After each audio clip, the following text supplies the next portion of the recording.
आपने एक कहावत तो सुनी होगी, practice makes a man perfect. ये बहुत प्रचलित कहावत है। इसमें मैं एक शब्द और जोड़ना चाहूँगा कि good practice makes a man perfect, क्योंकि अभ्यास दोनों चीज़ों का होता है। गुड प्रैक्टिस भी हम कर सकते हैं और बैड प्रैक्टिस भी कर सकते हैं। तो गुड प्रैक्टिस ही हमें परफेक्ट बनाती है। इसलिए प्रैक्टिस हमेशा अच्छी चीज़ों का होना चाहिए, ना कि बुरी चीज़ों का। प्रैक्टिस से हमारी हैबिट्स बनती हैं, यानी आदतें बनती हैं, और आदतें हमें बनाती हैं। इसलिए हम हमारी आदतों के उत्पाद हैं। अतः आदतों को जानना, समझना और अच्छी आदतों को धारण करना हमारे लिए बहुत जरूरी हो जाता है। आज मैं आपके सामने आदतों पर ही एक लिखी पुस्तक एटॉमिक हैबिट्स आपके सामने रख रहा हूँ। यह एक बहुत ही फेमस किताब है, जिसके बहुत ही फेमस राइटर भी हैं जेम्स क्लियर।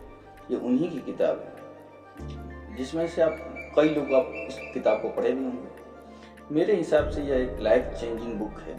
यह किताब न केवल अच्छी आदतों के महत्व को बताती है, बल्कि अच्छी आदतों को कैसे व्यवहार में लाया जाए उसके व्यवहारिक तरीके भी बताती है। इसके साथ साथ कैसे जो हमारी बैड हैबिट्स हैं उनसे कैसे निजात पाया जाए, छुटकारा पाया जाए, उसके बारे में भी किताब आपको बताएगी। इस किताब के माध्यम से आप जानेंगे कि आदतें कैसे कंपाउंडिंग इफेक्ट की तरह कार्य करती हैं, यानी चक्रवृद्धि प्रभाव।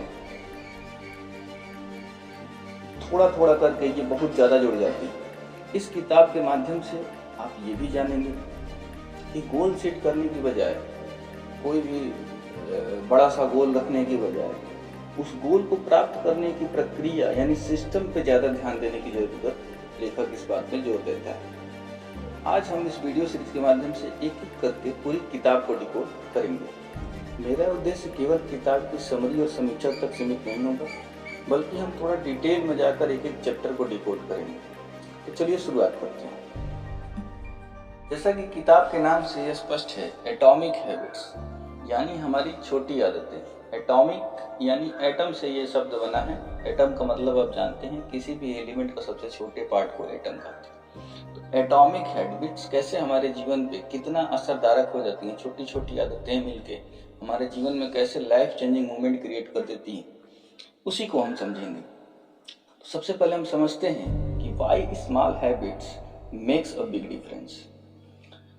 देखिए, हम सभी अपने जीवन में डिफाइनिंग मोमेंट, निर्णायक पल को ओवर एस्टिमेट करके दिखाते हैं, बहुत बढ़ा चढ़ा के दिखाते हैं कि इन्होंने ये ऐसे हो गया, वैसे हो गया, क्या गजब का था वो पल। कोई भी, जैसे वर्ल्ड कप जीत गया भारत, तो अंतिम छक्का को हमेशा याद रखा जाएगा, अंतिम ओवर को हमेशा याद रखा जाता है। कोई आईएएस क्लियर कर लिया, तो वो पल जब क्लियर कर लेता है, वो उसको हम एग्जैजरेट करके बोलते हैं लोगों के सामने, ऐसा था वैसा था। तथा स्मॉल इम्प्रूवमेंट, छोटे छोटे सुधारों को अंडर एस्टिमेट करते हैं कि जो स्टेप वो ले रहा था उस समय, रोज रोज जो पढ़ रहा था, उसको हम इग्नोर करते हैं। हम हमेशा अर्थ सैटरिंग इम्प्रूवमेंट की तलाश में रहते हैं, अर्थात हम कुछ ऐसा करना चाहते हैं कि हमारी चर्चा लोगों तक, दूर दूर तक लोग हमारी चर्चा करते रहें। हमें यही लगता है कि कुछ बड़ा करने के लिए या बहुत बड़ा सोचने के लिए बहुत बड़े एक्शन लेने की जरूरत होती है। हम ये भूल जाते हैं कि छोटे छोटे बदलाव और एक्शन इकट्ठा होकर एक बड़े बदलाव को अंजाम देते हैं। इन सब के बीच हम छोटे सुधारों और बदलावों को नजरअंदाज कर देते हैं।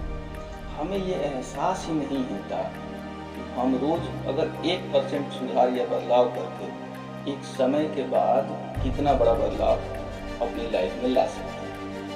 देखिए, इस बुक में एक लाइन है कि habits are the compound interest of self improvement. बहुत अच्छी लाइन है ये कि आदतें आत्म सुधार के मामले में चक्रवृद्धि ब्याज की तरह काम करती है। चक्रवृद्धि ब्याज आप जानते होंगे कि जिस प्रकार कोई धन चक्रवृद्धि ब्याज की दर से कई गुना बढ़ जाता है, वैसी छोटी छोटी आदतों को दोहराने से हमारे सामने बहुत बड़ा परिणाम आ जाता है।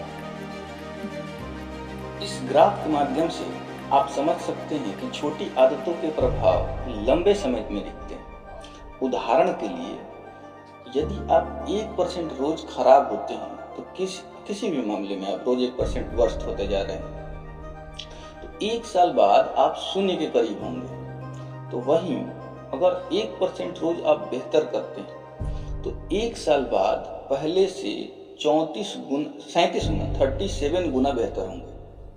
यही है कंपाउंडिंग इफेक्ट और यही आपकी सफलता को निर्धारित करता है। इसलिए हमें एक अर्थ साइटिंग मूवमेंट की तरफ नहीं और ना ही एक बहुत बड़े लक्ष्य की तरफ ध्यान देना चाहिए, बल्कि हम रोज अपने अंदर एक एक करके छोटे छोटे सुधार करके एक बहुत बड़ा बदलाव लाने की कोशिश करनी चाहिए। आपकी अपनी आदतों में बदलाव का जो प्रभाव होता है उसके लिए एक उदाहरण इसमें दिया गया है कि जैसे मान लो कि कोई एरोप्लेन है और एरोप्लेन को थोड़ा सा एंगल पे थोड़ी डिग्री घुमा दिया जाए तो देखने में तो लगेगा कि यार एरोप्लेन बस थोड़ा सा मुड़ा है, लेकिन जो गंतव्य स्थान है जहाँ पे वो प्लेन जाना चाहता था वहां से कोसों दूर चला जाएगा। यही हाल हमारी आदतों का होता है। आपको लगता है कि हम थोड़ा सा ही अपने अंदर सुधार ला रहे हैं, लेकिन ये सुधार लगातार आते जाएं तो एक समय के बाद आप देखेंगे कि आप बहुत बड़ा आप अचीव कर चुके हैं। तो मामूली बदलाव करके जीवन में एक नई ऊंचाई पे आप जा सकते हैं। और एक बात याद रखें, इसमें दिया है कि success is the product of daily habits. कितनी अच्छी लाइन है, success is the product of daily habits not once in a lifetime transformation. सफलता आपकी रोज की आदतों का उत्पाद है, ना कि जीवन में एक बार बदलाव। किसी भी व्यक्ति को आप जब सफल देखते हैं तो आपको यही लगता है कि आज ये सफल हो गए। चाहे कोई खिलाड़ी है, विराट कोहली, तो देखेंगे कि आज उसने बहुत अच्छा शॉट खेल दिया, चाहे कोई कैच अच्छा ली, तो आप सोचते हैं कि अचानक ही।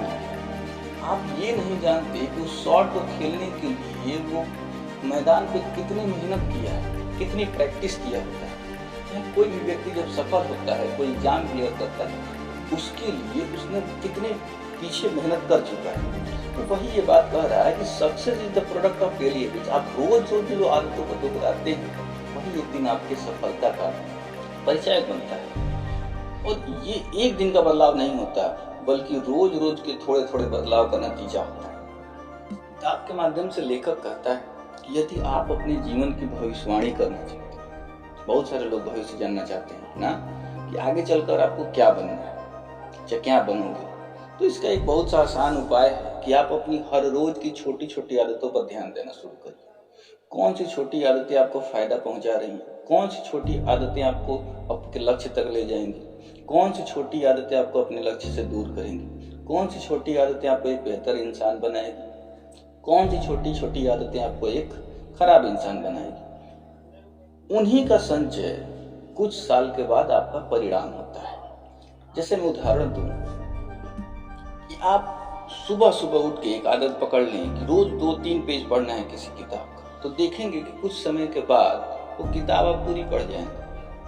छोटी छोटी आदतों में जैसे कि आप एक्सरसाइज को शुमार करें, देखेंगे अचानक तो उसका प्रभाव नहीं दिखेगा, लेकिन कुछ समय बाद उसका असर दिखना चालू हो जाएगा। वैसे ही आप रोज थोड़ा थोड़ा करके फास्ट फूड खाते जाएं, जंक फूड खाते जाएं, और देखेंगे कि थोड़ा थोड़ा करके आपके शरीर पे मोटापा चढ़ता जाएगा, आपको पता ही नहीं चलेगा और एक दिन आप बहुत मोटे हो जाएंगे। तो याद रखिए कि आप अपने जीवन को जो भी दे रहे हैं वह कई गुना जोड़कर आपके सामने आता है। अगली बात लेखक समझाता है कि what progress is really like. Progress कैसा होता है, इसको समझाने के लिए देखिए प्रोग्रेस को हम कैसे देखते हैं, किस नजरिए से देखते हैं, लेकिन वास्तव में प्रोग्रेस होता कैसे है, हमारे अंदर बदलाव होते कैसे। इसको समझाने के लिए लेखक ने एक बहुत अच्छा उदाहरण दिया। मान लीजिए आपके सामने टेबल पर एक बर्फ का टुकड़ा रखा है, कमरे में ठंडक है, कमरे का तापमान 25 डिग्री सेल्सियस है और कमरा धीरे धीरे गर्म होता है। पहले कमरे का तापमान 26 डिग्री सेल्सियस होता है, 27 डिग्री सेल्सियस होता है, उसके बाद 28 डिग्री सेल्सियस होता है और बर्फ जस का तस है, उस पर कुछ असर नहीं होता। फिर कमरे का तापमान बढ़कर 29 डिग्री सेल्सियस होता है, तब भी कुछ नहीं, फिर 30 डिग्री होता है, अब तक कुछ नहीं हुआ। फिर 31 हुआ, अभी भी कुछ नहीं हो रहा। फिर तापमान जब 32 डिग्री पहुंचता है तो बर्फ पिघलने लगती है। यहाँ पे ध्यान दीजिए कि 31 तक बर्फ पे कुछ असर नहीं हो रहा था, लेकिन जैसे ही 1 डिग्री बढ़ा तो बर्फ पिघलनी चालू हुई। इससे पहले 1-1 डिग्री बढ़ने से कोई फर्क नहीं पड़ रहा था, लेकिन उस 1 डिग्री ने, यानी 31 के बाद की 1 डिग्री ने बहुत बड़ा परिवर्तन ला दिया। वहां से आप समझ सकते हैं कि breakthrough movements are often the result of many previous actions. Breakthrough movement जो होते हैं, जिसको आप देखते हैं कि अचानक यार इसका एग्जाम निकल गया, अचानक कोई व्यक्ति बहुत ज्यादा रन मार दिया, तो वो अचानक नहीं होता। चाहे कोई व्यक्ति अचानक कोई अच्छा गाना लिख दिया, तो वो ब्रेक थ्रू मूवमेंट जो होते हैं, आप सोचते हैं कि ये अचानक हुआ है, एक रात में हुआ है, लेकिन वो बहुत प्रीवियस एक्शन का परिणाम होता है। जैसे कि वो बर्फ था, आप सोचें कि 31 के बाद अचानक बर्फ पिघलने लगा, लेकिन धीरे धीरे जैसे जैसे जैसे जैसे टेम्परेचर बढ़ रहा था और एक जरूरी सीमा तक पहुंच गया, तो वो क्या हो गया, वो अपना रिजल्ट दे दिया। ठीक यही बात आपको अन्य जगहों पर भी देखने को मिल जाएगी। जैसे मान लो किसी व्यक्ति को कैंसर हुआ रहता है, तो 80% कैंसर उसको पता ही नहीं चलता जब कैंसर फैल रहा होता है। पता चलता है कुछ ही महीनों के भीतर वो जान ले लेता है। एक और उदाहरण इस किताब में दिया है बांस का। बांस का जो बम्बू का जो पेड़ है, 5 साल तक बढ़ा हुआ दिखाई नहीं देता। 5 साल तक जमीन में वह जड़ें जमाता है और उसका धीरे धीरे प्रसार करता है नीचे जमीन के अंदर, लेकिन 6 सप्ताह के अंदर 90 फीट बढ़ जाता है। अब कोई बांस को देख कर क्या अनुमान लगा सकता है? यही देखेगा कि देखो कितना तेजी से बढ़ गया। अगर दूसरे पेड़ हम लोगों की तरफ होते, इंसान की तरफ, तो यही अनुमान लगा यार ये कितना दिन दुना रात दुना चौगुना तरक्की कर रहा है, यार कितनी तेजी से आगे बढ़ रहा है। लेकिन जो प्रक्रिया थी बांस की 5 साल तक अपनी जड़ें जमाने की, उस पर कोई ध्यान नहीं देता। यही हाल हमारी आदतों का है। वह तब तक प्रभावी नहीं दिखती जब तक आप एक क्रिटिकल थ्रेशोल्ड, यानी एक निश्चित सीमा को पार नहीं कर जाते, जैसे उस वर्ग के मामले में। देखिए दोस्तों, जब आप किसी लक्ष्य को पाने की शुरुआत करते हैं तो आरंभ और बीच में एक निराशा की खाई होती है, और हम जो होते हैं सफलता या प्रोग्रेस को एक सीधी रेखा में प्राप्त होने की आशा करते हैं। हमारी आदत होती है कि हम ये सोचकर काम शुरू करते हैं कि जैसे जैसे मैं कार्य करता जाऊं और उसका रिवार्ड तुरंत मिलता जाए। मैं 1 दिन काम किया, 1 सप्ताह काम किया या कई महीनों तक काम किया और कोई चेंजेस नहीं दिखते, कोई परिणाम नहीं दिखता, तो फ्रस्ट्रेट होकर हम उस काम को छोड़ देते हैं। आपको लगता है कि आप कहीं नहीं जा रहे हैं, लेकिन देखिए आप ये बात भूल जाते हैं कि most powerful outcomes are delayed. शक्तिशाली परिणाम हमेशा देर से आता है। लेखक कितनी अच्छी बात समझाया है कि जो होता है कि कोई भी लक्ष्य जब हम शुरू करते हैं, चाहे कोई कार्य शुरू करते हैं, किसी चीज की तैयारी शुरू करते हैं, तो शुरू में और बीच में एक गर्द निराशा की खाई होती है। हमें निराशा होगी ही होगी कि यार हमें कुछ हो नहीं रहा है, कुछ मिल नहीं रहा है। लेकिन देखिए कि वो आपका काम बर्बाद नहीं होता, बस जरूरत होती है उस 32 डिग्री सेल्सियस तापमान को प्राप्त करने की। अगर आप उससे पहले छोड़ देते हैं काम को, तो आप कहीं नहीं जाएंगे। तो यही वो रीजन होता है जिससे आदतें लंबे समय तक बनाए रखना मुश्किल होता है। और इसमें एक लाइन है कि people make a few small changes, fail to see tangible result and decide to stop. कुछ लोग अपने काम की शुरुआत तो करते हैं और उन्हें जैसे ही कोई ठोस परिणाम नहीं मिलता या दिखाई नहीं देता तो तुरंत उसे बंद भी कर देते हैं। यही होता है सफल और असफल लोगों के बीच अंतर। आप सोचते हैं कि मैं कई दिनों तक पढ़ाई किया, कई दिनों तक दौड़ा, लेकिन कोई नतीजा क्यों नहीं निकला? और जैसे ही ये विचार आपके ऊपर हावी होने लगते हैं तो आप अच्छी आदतों को दरकिनार करने का बहाना ढूंढ लेते हैं। आपको इस बात को समझना पड़ेगा दोस्त कि अर्थपूर्ण बदलाव के लिए, यानी मीनिंगफुल चेंजेस के लिए अच्छी आदतों को, गुड हैबिट्स को लंबे समय तक बनाए रखना होता है, उन्हें बार बार करना होता है। कठिन परिश्रम के बाद अगर आपको सफलता नहीं मिलती और ये आपकी शिकायत होती है, तो ये शिकायत उस कमरे को समझिएगा 32, 25 से 31 डिग्री तक गर्म करने के बाद भी जो बर्फ का टुकड़ा ना पिघला था, वैसी ही कुछ शिकायत है, पिघल क्यों नहीं रहा, पिघल क्यों नहीं रहा। लेकिन एक निश्चित सीमा को जैसे उसने टच किया, वो बर्फ पिघलनी चालू हो गई। तो आपको ये लग सकता है कि आप इतने ज़्यादा मेहनत कर रहे हैं, लेकिन उसका कोई परिणाम नहीं निकल रहा है, कोई नतीजा नहीं निकला। मैंने बहुत जीवन में मेहनत की, लेकिन याद रखिए, आपका किया हुआ कुछ भी नष्ट नहीं होता, वह संचित होता है। लेकिन जो भी क्रिएट होगा, चाहे जो भी घटना घटेगी, क्रांति घटेगी आपकी लाइफ में, वो 32 डिग्री सेल्सियस पर घटती है और उतना आपको इंतजार करना पड़ेगा और उतना प्रैक्टिस आपको लगातार गुड हैबिट्स का करना पड़ेगा, तभी आप उस थ्रेशोल्ड को पार कर जाएंगे। और जिस दिन उस थ्रेशोल्ड को आप पार कर गए, उसी दिन आपको सफलता मिल जाएगी। और एक बात ध्यान दीजिएगा, जब when you finally break through the line of potential, people will call it overnight success. जिस दिन आप उस थ्रेशोल्ड को पार कर जाते हैं, छू लेते हैं, तो लोग उसको क्या कहते हैं? ये रातों रात सफल हो गया, अचानक सफल हो गया, इसकी किस्मत ने साथ दे दिया। तो आउटसाइड जो वर्ल्ड होता है, the outside world only see the most dramatic event rather than all the preceded it.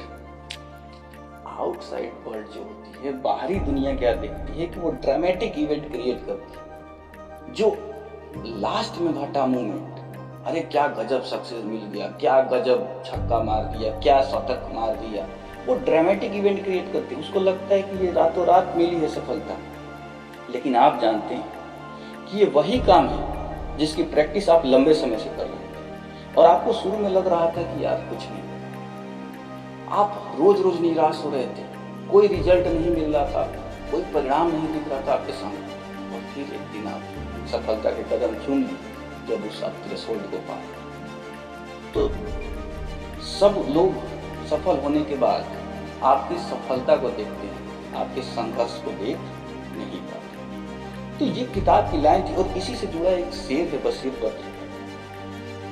ध्यान दीजिएगा कि ये फूल मुझे कोई विरासत में मिले, ये फूल मुझे कोई विरासत में मिले, तुमने मेरा कांटों भरा बिस्तर में। तो तुमने तो सफलता देखा कि मैं सफल हो गया, लेकिन सफल होने के पीछे जो प्रक्रिया थी, रोज रोज की जो हमारी आदतें थी, जिसको मैं बार बार रिपीट कर रहा था, उसको कोई देख नहीं पाता है, ठीक उस बांस की तरह। तो ध्यान रखिए दोस्त, निराश होने की जरूरत नहीं है, आप लगे रहिए, काम करते रहिए, सफलता तो मिलनी तय है। आपका हर एक काम संचित हो रहा है और उसका कंपाउंडिंग इफेक्ट एक ना एक दिन दिखेगा, और जिस दिन दिखेगा उस दिन सफल होंगे और लोग आपकी सलामी ठोकेंगे, ये तय है। दोस्तों, ये वीडियो आपको कैसी लगी नीचे कमेंट में जरूर बताइएगा, और इस वीडियो को सुनने के बाद आपके मन में जो प्रश्न हो वो नीचे कमेंट में जरूर मेंशन कीजिए। मैं आपके सारे कमेंट्स को पढ़ूंगा और उस कमेंट्स में जो भी आपके क्वेश्चंस होंगे, एक वीडियो के माध्यम से सबका जवाब देने की कोशिश करूंगा मैं। आप अपनी प्रतिक्रिया जरूर दें कि ये आपको वीडियो कैसी लगी, और ऐसी ही वीडियो पाने के लिए अगर चाहते हैं कि मैं और भी किताबें पढ़ के आप तक पहुंचाऊं वीडियो, ये तो अभी कंटिन्यूअस रहेगी किताब, अभी जब तक इसको हम पूरा नहीं कर लेते किताब को फिनिश, और थोड़ा थोड़ा करके आप सुनते जाएंगे और देखेंगे कि पूरी किताब कुछ दिन में आप समझ गए और सुन लिए। तो दोस्तों, इस वीडियो में, ये वीडियो चूंकि लंबी हो जाएगी, इतना ही रखते हैं, मिलते हैं अगले वीडियो में आपसे। तब तक के लिए धन्यवाद। आपका दिन शुभ हो।